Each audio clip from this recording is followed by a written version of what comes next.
Hey what's up, moi c'est Cecilia et aujourd'hui on se retrouve pour une nouvelle vidéo, une vidéo découverte manga. Ça fait un petit moment que je n'avais pas fait sur la chaîne, donc du coup je vais vous parler de 4 œuvres que j'ai commencé récemment et je vais vous donner du coup mon avis sur le premier tome de chacune de ces œuvres. On va commencer sans plus tarder avec Gigantis, voilà, donc ça fait un moment que je l'ai acheté, mais je crois que je l'ai lu assez rapidement après l'avoir acheté. Du coup, c'est une œuvre qui est chez Crunchyroll, du coup, maintenant. Et au niveau du résumé, du coup, on va suivre un jeune lycéen qui s'appelle Gen et qui vit sur l'île Tsushima au large du Japon. Mais le truc, c'est que on va avoir des créatures mutantes qui vont commencer à s'en prendre à la population et à les décimer. Mais du coup, les personnes qui ont réussi à survivre vont être isolées du reste du monde. Donc du coup, nous, on va suivre Gen, qui est le personnage principal de cette œuvre et qui fait partie de ces personnes qui ont réussi à survivre à cette attaque de ces monstres. En vrai, ce premier tome m'a quand même bien plu. J'ai bien aimé ce premier tome qui m'a aussi fait penser un peu à un webtoon que je lisais à un moment donné, mais j'ai perdu le rythme, du coup je suis très en retard et c'était... je sais plus c'était quoi le nom entier, mais un truc genre Une journée à Séoul ou un truc comme ça, et c'était un peu le même délire. Il y avait un peu un sorte de virus, je crois, qui circulait et qui faisait que ça changeait un peu les gens et que... Bref, c'était un truc très glauque et pareil, il y avait cette histoire de... un peu d'isolement, un peu de... comment dire, fallait pas être en contact avec ces personnes qui portaient ce virus bizarre, etc. C'était un peu le même délire, voilà. Et ouais, Gigantis, ça m'a fait penser à ce webtoon que j'avais bien aimé, qu'il faudrait que je reprenne un jour, mais j'imagine que je dois avoir au moins une centaine de chapitres à lire. Donc du coup voilà, moi j'ai quand même assez bien aimé ce premier tome. Je pense qu'il faudrait que je lise surtout la suite, et surtout c'est une œuvre qui est courte et qui est en 5 tomes. Donc je pourrais en soi me faire toute l'œuvre assez rapidement. Faut juste que j'achète la suite. Mais en tout cas ouais, ce premier tome oui m'a quand même bien plu. Je sais tellement pas dire, je sais tellement pas quoi dire d'autre. C'est drôle, mais il faut vraiment que j'ai la suite en fait pour voir un peu comment ça va tourner, tout ça. Voilà. Ensuite, on va passer à l'œuvre suivante qui est... Je vous avoue que comme c'est retourné, moi-même je sais même plus ce que c'est, mais si, je sais, c'est bon, je sais. C'est Blue Lock, l'épisode Nagi, qui est du coup le spin-off qui est censé être sur Nagi, comme son nom l'indique. Voilà. Premier truc que j'ai à dire, déjà, c'est que je pensais réellement que ça allait être très centré sur Nagi, mais genre que sur Nagi. Et à mon plus grand étonnement, eh bien en fait, oui et non. On va aussi avoir Réo qui sera dans ce spin-off. Et je vais pas faire trop de résumé par rapport à ça, parce que bah, vous vous en doutez bien, c'est une œuvre qui se tourne sur le personnage de Nagi et du coup aussi de Réo, et ça se passe un peu avant le Blue Lock, voilà, pour vous donner un peu un ordre d'idée. Je pensais aussi que ça allait se dérouler bien avant le Blue Lock, mais au final on va très vite se retrouver dans ce qui va se passer dans le Blue Lock, j'imagine. Enfin, j'imagine, j'ai lu le premier tome, hein, donc je sais. Mais dès la fin du premier tome, par exemple, on se retrouve déjà au début de Blue Lock. Oh, voilà, j'arrive plus à parler, c'est trop. Voilà, donc je pensais vraiment qu'on allait avoir une certaine distance par rapport à Blue Lock, mais au final, pas trop. Et qu'est-ce que je veux dire sur ce tome? Alors, moi j'ai bien apprécié ce spin-off, et d'ailleurs ce spin-off m'a aussi permis d'apprécier le personnage de Réo, parce que en fait, lui, dans Blue Lock, c'est un personnage, c'est pas que je l'aime pas, mais c'est pas non plus que je l'apprécie. Enfin, en fait, je suis neutre à son sujet, vous voyez ce que je veux dire? Genre, j'ai pas trop d'avis sur lui. Je me suis pas attachée non plus au personnage comparé à Nagi que j'apprécie beaucoup. Voilà. Et ce premier tome a permis du coup déjà d'en apprendre un petit peu plus sur le personnage de Reo, mais aussi à l'apprécier. Je sais pas, je l'ai vu sous un autre angle dans ce spin-off et j'ai beaucoup apprécié. Pourtant j'ai vu que le premier tome, hein, mais j'ai beaucoup apprécié le personnage de Reo dans ce spin-off et je trouve ça juste trop cool. Là où Nagi, je vais pas vous mentir, il y a des moments j'avais envie de le gifler, genre vraiment.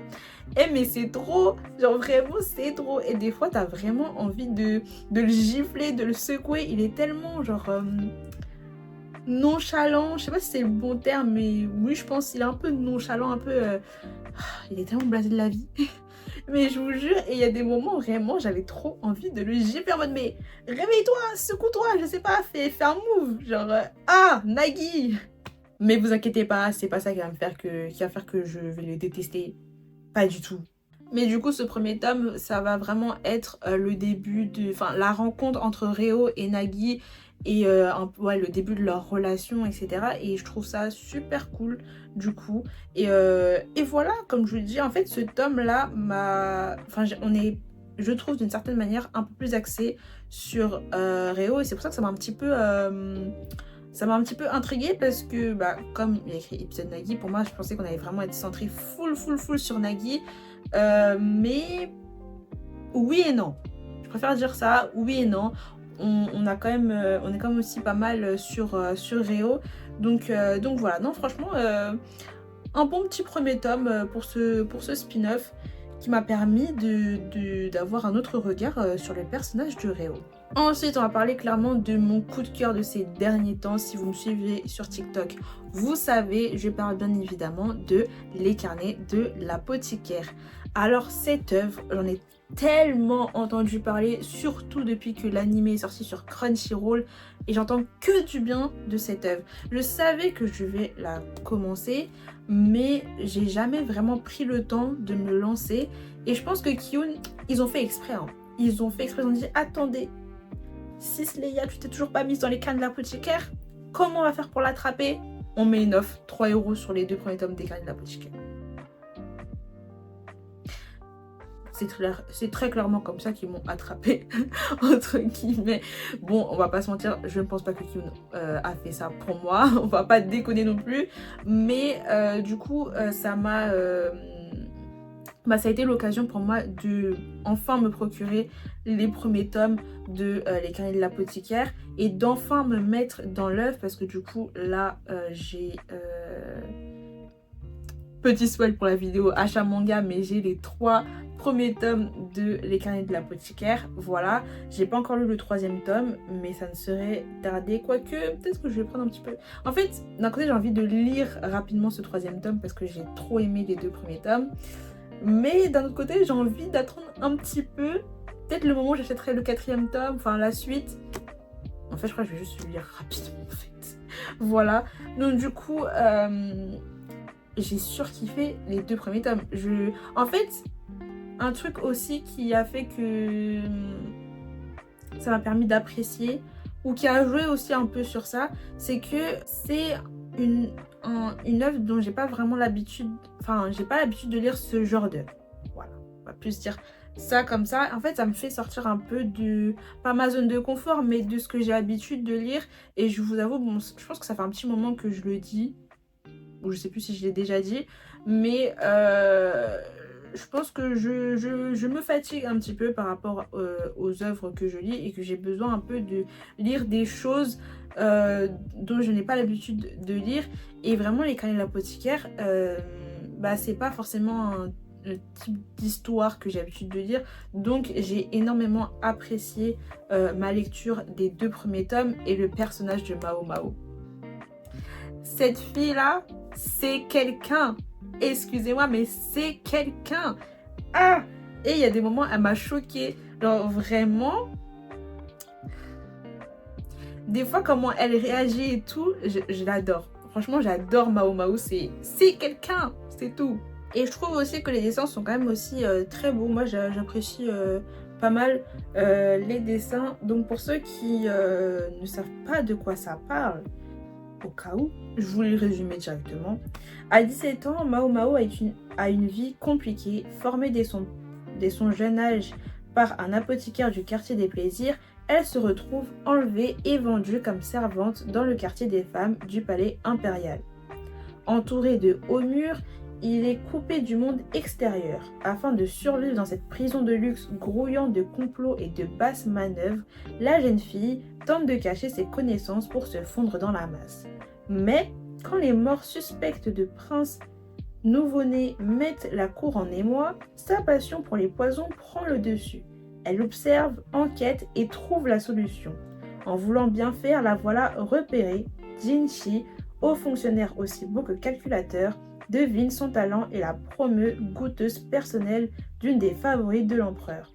Au beau milieu de ce nid de serpents, le moindre faux pas peut lui être fatal. Découvrez la face cachée du lieu le plus secret de la cité impériale. Dans ce monde de femmes régies par les hommes, Mao Mao aura besoin de toute son intelligence et de tout son savoir pour démêler les intrigues de la cour. Avec son héroïne hors norme et ses décors magnifiques, ce manga, événement adapté d'un roman à succès, a tout pour plaire. Et vous, aurez-vous le courage de goûter à ces délices? Lisez Les Canets de l'Apothicaire, c'est tout ce que j'ai à dire. Lisez cette œuvre, juste trop bien, et surtout vraiment gros coup de cœur sur l'œuvre, mais aussi sur son personnage principal que j'adore énormément. Je trouve que ça change un petit peu de ces personnages féminins que j'ai l'habitude de voir un peu dans les mangas, donc franchement c'est super cool. Voilà, c'était mon avis sur le premier tome, les 2 premiers tomes en soi, puisque j'ai déjà lu le 2e tome, et bientôt je lirai le 3e tome. Et voilà, et voilà. Ensuite, dernière œuvre qui n'est pas un manga en soi, mais que j'ai lu cette année. Je pense que j'ai pris énormément de temps à le lire, mais j'ai tellement apprécié ma lecture. Waouh, vraiment. Je pense que ça doit être sûrement une des œuvres que j'ai le plus appréciées de 2024, même si je l'ai lu en 2023. Si vous avez vu mes vidéos achat manga, voilà. Il s'agit de Le voyage de Shuna de Hayao Miyazaki. Que dire de cette œuvre? Franchement, je pense que c'est la première fois, enfin je sais pas si c'est la première fois, mais l'une des rares fois où quand je lis une œuvre, je me retrouve totalement déconnectée de la vie, du quotidien, vraiment quand je lisais Le voyage de Shuna, tout ce qu'il y avait autour de moi, alors c'est comme si tout avait été mis en pause et que je plongeais réellement dans cette œuvre. J'ai tellement apprécié ma lecture, les dessins sont tellement beaux et vraiment, je sais pas vous, mais moi, enfin j'avoue que des fois quand tu lis un manga, t'enchaînes les pages et des fois je calcule pas trop les dessins, ça peut dépendre de certaines œuvres aussi, des fois t'as pas forcément envie de tourner la page super vite, mais là, Le voyage de Shuna, tu ne peux pas accélérer ta lecture, tu ne peux pas ne pas prendre le temps d'admirer les pages, d'admirer les dessins de l'œuvre, tellement les pages sont magnifiques et c'est en couleur, donc voilà. Bon, je vais vous montrer un peu comme ça, mais vraiment c'est tellement beau que tu ne peux pas ne pas prendre un certain temps pour admirer les pages, surtout que en plus dans cette œuvre il y a très peu de dialogue, c'est beaucoup de textes descriptifs et c'est juste tellement beau. Et aussi c'était une très belle histoire, faut parler un peu quand même de l'histoire, mais c'était aussi une très belle histoire, voilà. Je savais même pas que Hayao Miyazaki avait sorti ce livre avant, enfin il est sorti en France, du coup je pense en 2023 du coup, si je me trompe pas, mais je pense que c'est sorti bien avant, sûrement au Japon. Et je suis en train de chercher le réel terme pour décrire cette œuvre, parce que comme je vous l'ai dit au début, ce n'est pas un manga. Oui, où est-ce qu'ils l'ont mis? Je sais plus, parce qu'il y a des pages où il explique un petit peu ce que c'est justement Le voyage de Shuna. Bah déjà, on voit, je viens de le lire, Le Voyage de Shuna a été publié au Japon en juin 1983. C'était il y a très longtemps. Donc sachant que, si je ne me trompe pas, c'est sorti en 2023, c'est sorti 40 ans après.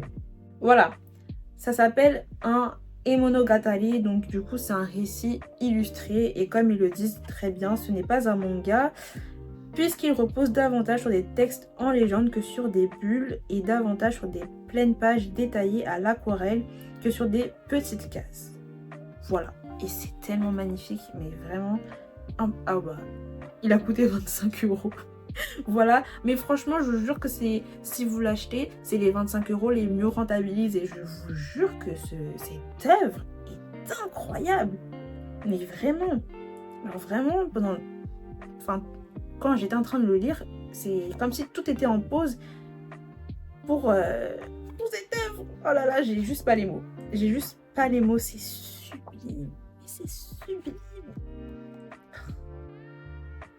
Et en même temps, j'ai envie de vous dire, c'est du Hayao Miyazaki. C'était logique que ça allait être sublime. Carrément, j'étais en train de parler tout à l'heure des Grains de l'apothicaire, en mode c'était mon coup de cœur, etc. J'avais presque oublié ça. Ça, c'est mon coup de cœur de l'année 2024, parce que je l'ai lu en 2024. Ok. Et ensuite, ce sera les Grains de l'apothicaire, bien évidemment. Voilà. C'est tout ce que j'ai à dire. Je pense que la vidéo est tellement courte.